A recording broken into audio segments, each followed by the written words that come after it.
Hello everyone, we're the Real Screeners and we're here to give you our review of Ant-Man and the Wasp. Is this a worthy sequel to the 2015 original?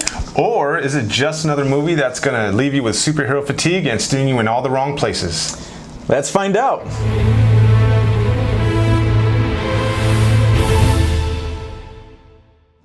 Ant-Man and the Wasp is directed by Peyton Reed, who's also known for directing some okay comedies and also directed the original Ant-Man. Paul Rudd is back along with Michael Douglas, Evangeline Lilly. And don't forget the great Michelle Pfeiffer. Who I haven't seen in a while. Yeah, and bringing in Michelle Pfeiffer, you know she had to have a critical role in this one, and she absolutely does, as the plot centers on them trying to retrieve her from the quantum realm. That's right. And, you know, pleasantly surprised to see Michelle Pfeiffer in a role. I haven't seen her in a while. Yeah, in fact, this is her first superhero film since Batman Returns in 1990s something. 1992, I want to say. Maybe? Yeah, I don't know. Yeah, I think that's correct. This is a movie that, you know, if not for the high humor and the laugh out loud humor, I think the story would have let me down a little bit because I felt like a lot of the parts in there were, there were way too many coincidences. A lot of things kind of fell flat for me, and just predictability was rampant in this film. This movie, Lenny, would have been total crap had it not been for the jokes and the humor, okay? Yes. I mean, you know, for one thing, I hate it when a movie like stops its narrative to, in an awkward fashion, to give you the backstory of one of its characters. In this case, the narrative is interrupted and you get the backstory from its sort of villain character, right. Ghost, if you will. Ghost, yeah. They called her Ghost. I didn't like that. I felt also like a lot of times a lot of elements turned into like sort of like screwball elements a little bit.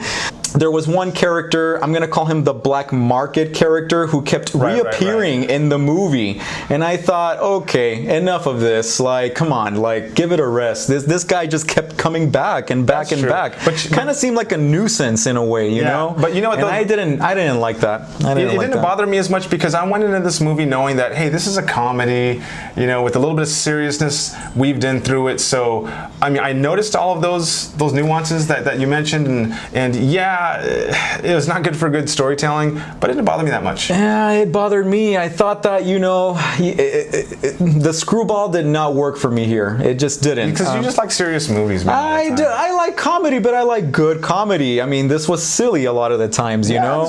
I mean, don't get me wrong, there were some funny laugh out loud moments, and, you know, I was pleasantly surprised to see that Paul Rudd was one of the many writers or a co-writer for this movie. So even though there were some moments that were funny, overall, the movie just felt a little bit predictable for me. Yeah, I will agree with you on that point. Yeah, for sure. A little predictable, and some of the conflicts throughout the movie just get wrapped up a little too easily and nicely. Plus, the fact that this movie just centers around, you know, finding the Michelle Pfeiffer character. What was wrong with that, though? It just felt a little lame to me. Like, I wanted some deeper conflict, something more like fighting Thanos? Severe. Yeah, man, like fighting Thanos. Yeah, exactly. No.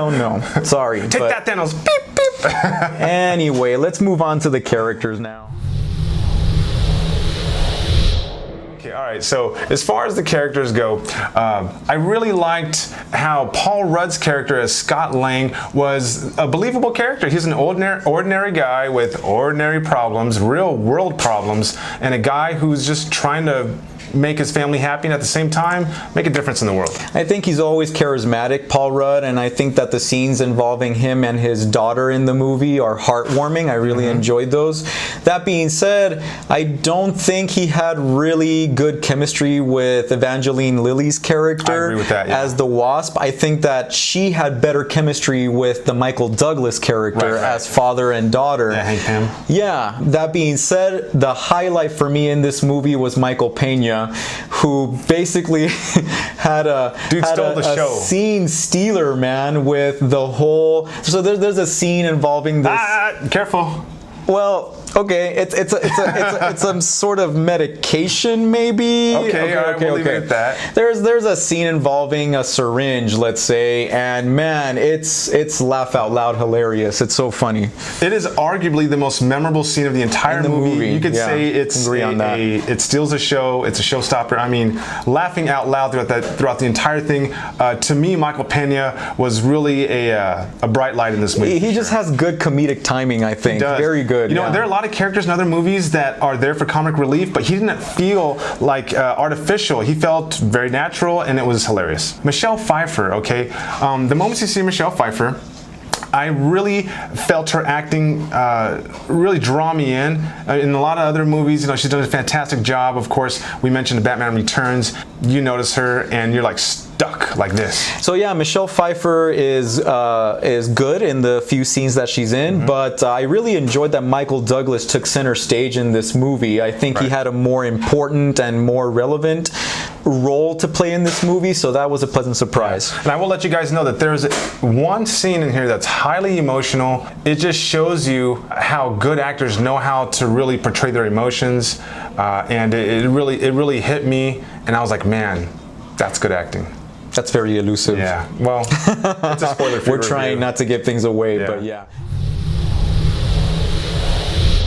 I really want to commend the filmmakers in charge of the CGI, because since the days of, for example, Rogue One, when they brought back a young-looking Carrie Fisher using CGI, man, they really do a good job of showing you a younger Michael Douglas, a younger Lawrence Fishburne, a younger Michelle Pfeiffer, like so well done. You can't even tell. You cannot even tell that it's CGI. And of course, the CGI overall, there's a chase sequence, a car chase sequence, which is hilarious, by the way, which is funny, and also I really enjoyed the way that they played on the whole, you know, making Ant-Man and the Wasp, or especially Ant-Man, smaller but also bigger, like Godzilla size. I thought that was clever, and I thought that the CGI was good there as well. Yeah, it was pretty excellent.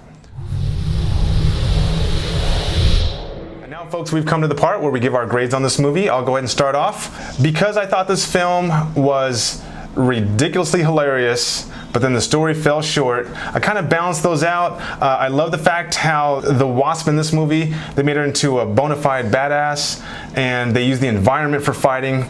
That was fantastic, but again, I did have some issues with the storyline, so moving here, I gave this a B+. That's quite generous. So when you said they made the Wasp a badass, you're talking about Evangeline Lilly's character? Yes. Okay. Hope Pym. Right. That's right. The new one, okay. I went ahead, and I'm not too far off. I gave this movie a B-. For me, the story is just ridiculous. Sorry, but things are too easily resolved sometimes in this storyline. I get it. I think that the main conflict is kind of lackluster, and again, the screwball elements of things coming back, and it's just a little ridiculous. That being said, I do agree that there are some funny moments, and I like the actors. I like Paul Rudd. I like Michael Pena. Michael Douglas is always solid, so that's it. All right. Yeah, so if you're going into this movie expecting, you know, a hard-hitting drama, obviously you're in the wrong place. This is a highly funny movie. I'm sure we both do you recommend people watch it? Yeah, I recommend the movie. Of course, I'm a little superheroed out, quite honestly. There have been, you know, since Black Panther this year, I just feel like enough already with the superhero movies, but I think this is definitely worth a watch. It's a good time in the theater. You'll laugh, guys. Yeah, it's a good time. And don't forget, you stay for that mid-credit stinger. Oh, man. You will not want to miss that. Oh, man. Yes. It's a turmoil of emotions hit you so many different things. I'm not going to tell you which emotions, but stick around for the end credits, for sure. Okay. All right, so that wraps it up for the Real Screeners, guys. Again, as always, if you like our videos, go ahead and subscribe. Make sure, guys, if you disagree with us, or if you think that this is even better than the first one, which I think, let us know in the comments below. Also, don't forget to follow us on Stardust at Beto Cuckoo. And I'm at LJ5625. Thanks again for watching. All right, we'll see you.